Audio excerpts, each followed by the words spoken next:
এই গরমে এইরকম দুর্দান্ত স্বাদের এক গ্লাস কাঁচা আমের শরবত খেলে আর কি লাগে।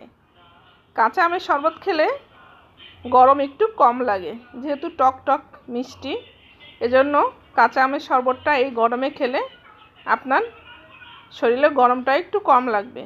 কিন্তু যদি আপনার আমের সমস্যা থাকে তাহলে কিন্তু ভাই এটা খাওয়াই যাবে না।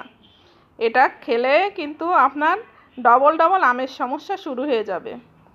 আমি আমের শরবত করার জন্য এখানে দেখেন কাঁচা আমগুলো কেটে নিয়েছি, সুন্দর করে এরকম ফাল ফাল করে কেটে নিয়েছি কাঁচা আম। এটা আটিগুলো শক্ত হয়ে গেছে, এজন্য আমি এটাকে এভাবে কেটে নিয়েছি। এবার এটাকে আমি ব্লেন্ডারের মধ্যে দিয়ে এটাকে একটু ব্লেন্ড করে নেব, তাহলে আমের শরবতটা করতে খুবই সুবিধা হবে। আমি এটা ব্লেন্ডারের মধ্যে দিয়ে ব্লেন্ড করে নিব। এই দুর্দান্ত স্বাদের আমের শরবত করতে গেলে কিন্তু আপনার অবশ্যই একটু কষ্ট করতে হবে। এই গরমে এরকম এক গ্লাস আমের শরবত খেলে আর কিছুই লাগে না। আমি আমগুলোকে ব্লেন্ডার করে এখানে ছাঁকনির সাহায্যে ছেঁকে নিচ্ছি, যাতে খোসাগুলো সব পড়ে যায়, থাকে না এটা। তাহলে আমের শরবতটা কিন্তু একটু পাতলা হবে এবং খেতে কিন্তু মজা লাগবে। এই খোসাগুলো থাকলে কিন্তু আমের শরবতটা একটু গাঢ় হয়ে যাবে, খেতে কিন্তু ভালো লাগবে না।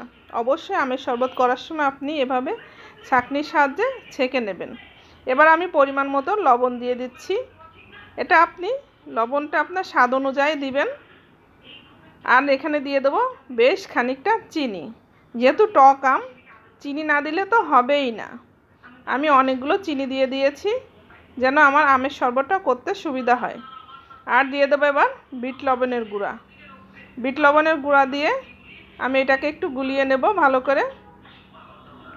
দেখেন, আমের শরবত খেতে গেলে কিন্তু বিট লবণ আর চিনি, তার সঙ্গে একটু গোলমরিচ তো অবশ্যই দিতে হবে। গোলমরিচ না দিলে কিন্তু আমের শরবতের স্বাদটাই আসবে না।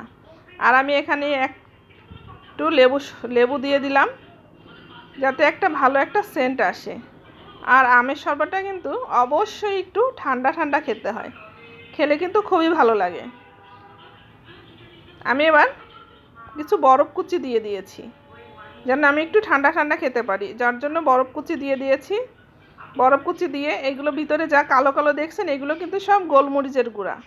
আমের শরবত করার সময় অবশ্যই আপনি গোলমরিচের গুঁড়া দিয়ে খেয়ে দেখবেন, খুবই ভালো লাগে।